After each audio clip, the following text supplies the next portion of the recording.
ये कहानी था एक राजा का। उसके राज्य में सभी अच्छे से चल रहा था। उस राजा ने अपने सैनिकों को बढ़ाने के लिए बहुत मेहनत की थी।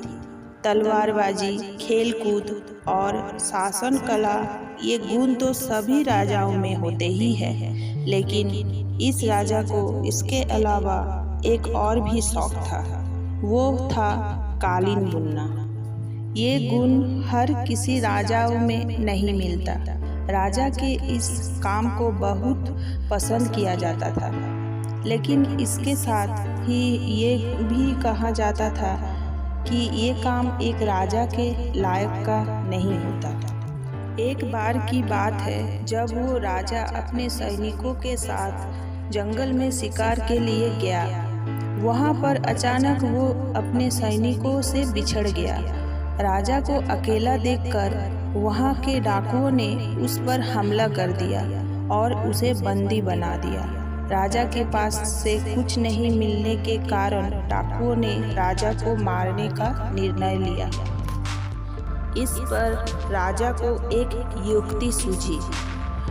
राजा ने डाकुओं से कहा कि यदि तुम मुझे कालीन बुनने का सामान ला दो तो मैं तुम्हें इस राज्य के राजा से 100 सोने के सिक्के दिलवाऊंगा। इस पर डाकू मान गए।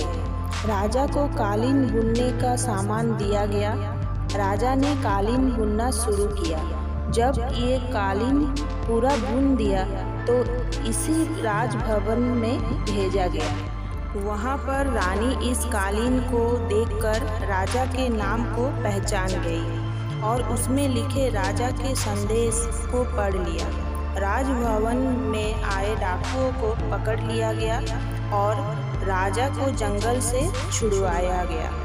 राजा के अपने हाथों की इस हुनर ने राजा की जान बचा ली। तो फ्रेंड्स, अपना हुनर कभी नहीं भूले, ये हमेशा याद रखना। और वीडियो अच्छा लगे तो लाइक, शेयर और सब्सक्राइब कर देना। अभी के लिए थैंक यू।